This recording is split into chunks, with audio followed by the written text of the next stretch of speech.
Oye, Elohim, a ver, me decías que empezaste a los 3 años. ¿Cuál es tu historia en la batería? ¿Cómo te acercas al instrumento? Súper joven, ¿eh? Sí, fue, no sé, si sea bueno o malo. ¿Por qué te digo esto? Porque me gusta mucho la psicología, ¿no? Ok.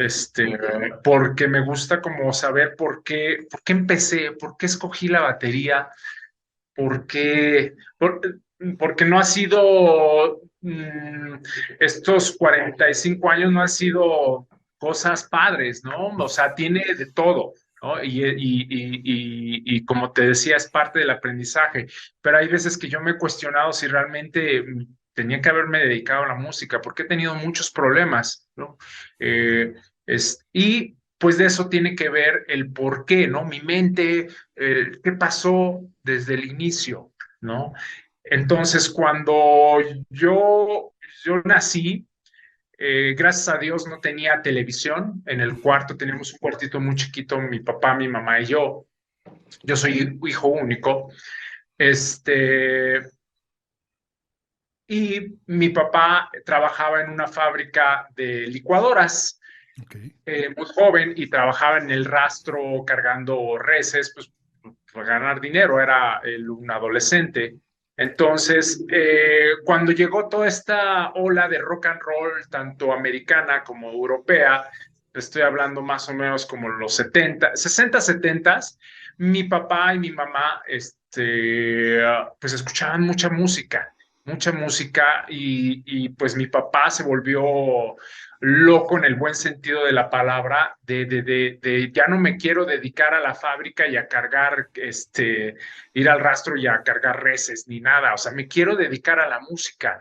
Y ahí es cuando se compró una guitarra de palo, como Dios le dio a entender, así me lo contó él, no sabía nada, y en ese tiempo no habían escuelas. Entonces empezó él a como que a ver con algún vecino, alguien de una cuadra muy lejana, a ver que, porque yo soy de la Ciudad de México, pero la zona sur Ujú. de la colonia Jusco, ¿no? Ok. Entonces, pues en Santa Úrsula eran pocas casas y así como que muy separadas. Entonces él buscaba de qué forma alguien le enseñara, ¿no? Para ver cómo se tocaba, pues todo sonido Motown, el blues, el rock and roll, el twist, no, tantas corrientes, Le tocó el perdón, rockabilly también, ¿no? A tu el papá, por rockabilly, supuesto. todo eso, pero pues no sabía ni cómo, cómo, no me entiendes. Entonces, se apasionó, y entre toda esos años, pues obviamente nací, y lo padre es que teníamos un tocadiscos, la cama, la cocina, y sus pequeños instrumentos, y pues amanecer era con música. Desayunar, comer, cenar era música.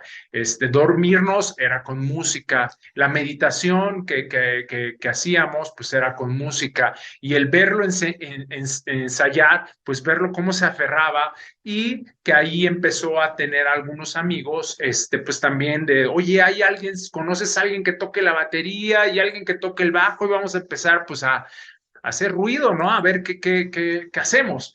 Entonces, en esos ensayos que él hacía, yo empezaba a gatear, y me encantaba, pues, tú sabes que bueno, yo sentía que los armónicos de la guitarra y el bajo y la batería viajaban en mi mente de una manera muy psicodélica, y lo que más me apasionó era ponerme enfrente, gatear e irme al bombo y sentarme enfrente del bombo y sentir el aire de cómo Órale. le pegaba el baterista. En ese tiempo, parches del bombo, bueno, la batería que mi papá tenía era un centro Ujú. negro, era cromado del otro lado, entonces pues yo me veía, ¿no? Era un centro cromado, entonces era como mi espejo, entonces yo veía, órale, qué padre se distorsiona la imagen cada vez que el baterista Pum, le pega, pum. Claro. hacía el sonido y un movimiento en el bombo. Entonces me encantaba el aire, y cómo, ¿por qué me distorsiono así? Y depende la canción, la forma en que le pegaba, entonces gateaba y me iba del otro lado a ver cómo. Ok, era una cosa ahí rara que con el pie le pegaba la tarola, sonaba puro. ahí empezó mi juego. Gracias a Dios, como te decía, no tenía tele, solamente pues yo lo veía como un juguetote. Entonces me encantaba ahí y empezaba a moverle, metía el dedo, la mano ahí, machucón, lo que tú quieras. Y así fueron mis inicios mágicos con la batería, ¿no? Realmente, o sea, sí, pues mi papá lo veía con la guitarra, el bajo, pero creo que yo como que me gustaba ver más todo el movimiento, el mecanismo que hacía, ¿no? Con los tambores. Y de ahí, pues, verlo diario, diario que mi papá tocaba y sacaba cosas de Jimi Hendrix, empezó a entrar Van Halen, Led Zeppelin, Deep Purple. Entonces, él lo veía con la pasión pues, los discos, además las portadas de los discos, Black Sabbath, Pink Floyd, pues eran alucinantes. Y yo decía, o sea, de aquí viene este sonido que escucho aquí en el tocadiscos. ¡Wow! Y me acercaba a la bocina y yo, ¡wow! Y entonces ese es el bombo, o sea, sí, la tarola, y me empezaba a aprender las canciones y de repente sí, no me podía sentar porque era pues, obviamente un bebé, pero sí, cuando empecé a caminar, pues tocaba medio parado y hacía ruido, ¿eh? La verdad, no te voy a decir así, wow, de volada el niño ya tocó, nada, es una... O sea, empecé a pegarle y a ver los sonidos y de repente mi papá, pues cuando no llegaba el baterista me decía, a ver, ayúdame tantito y a ver, haz este ritmo. Y entonces yo lo hacía como podía, porque el contra me queda muy alto, pero sí en el bombo y la tarola tenía como más facilidad y ahí lo acompañaba de alguna forma lo que él necesitaba, pues como para seguir practicando. Y de ahí, pues, escuchar música, jugar. La batería la tomé más como un juego porque, pues, mi papá era Aries, era una gente muy apasionada, pero con un carácter muy fuerte. Entonces, casi siempre estaba enojado, pero la música lo apaciguaba, perdón, música lo enamoraba, la música expresaba de una forma de decir, entiendo, mi papá cuando se enoja da, ¿no? Y cuando quiere expresar amor o está así, empieza a viajar notas. Entonces dije, bueno, también la batería es así. Y de ahí me seguí, mi papá empezó ya a hacer su grupo que se llamaba Cassandra, luego se llamó Isis, yo ya tenía 5 o 6 años de edad y pues su forma de aprendizaje era hacer covers. Entonces, había muchas canciones que pues no conseguía los acetatos, entonces los grababa desde cuando la transmitían en la radio, en su casetera grababa las canciones para fusilarlas, ¿no? Y además porque ya pues teníamos que vivir de algo y empezó a tocar en los cafés cantantes, así le llamaban. ¿No? Después, los cafés cantantes eran un lugar donde no vendían alcohol. Entonces, había bares también. Y entonces, pues para que te dieran trabajo tenías que hacer covers del momento para que pues jalaras gente y fuera un negocio, y ya sabes. Entonces, mi papá se apasionaba cada vez más porque aparte, pues toda esta ola de música no nada más le tocó a él, le tocó a mucha gente que hizo sus grandes grupos, eh, urbanos, de cumbia, de salsa, de rock and roll, de todo, ¿no? O sea, no me quiero ir como a muchas agrupaciones, pero sí como contarte de cómo llevaba a mi papá esa situación.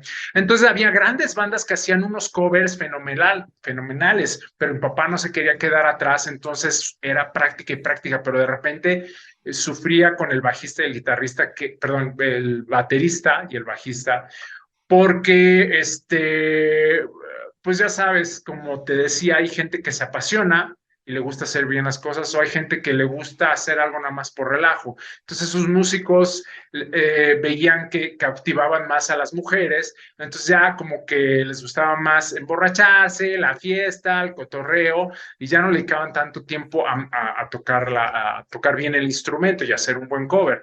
Entonces mi papá batallaba mucho, entonces pues yo como era mi juego, yo hacía bien los covers porque decía, ¿cómo toca Bonham eso de Led Zeppelin? ¿Cómo toca?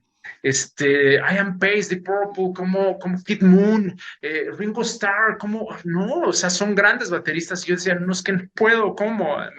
Entonces mi papá había esa pasión y entonces ya me dejaba hacer unos, pues en los shows tocaba dos, tres canciones, tocaba el rock de la cárcel de Elvis Presley o Johnny Winter, había otra versión de Johnny Winter de rock de la cárcel, muchas canciones, ¿no? De los Rolling Stones.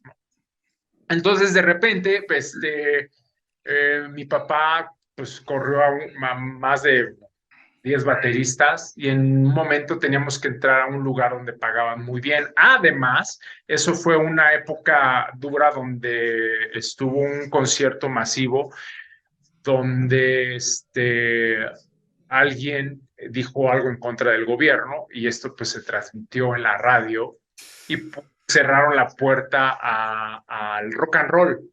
Las radios tenían prohibido transmitir en esa época rock and roll, todo estaba vetado y entonces pues los lugares donde tocabas rock and roll, pues ya no podías tocar, si no, no te permitían y si ya estabas ahí y tocabas, te corrían. Entonces, eso fue cuando entró la música disco.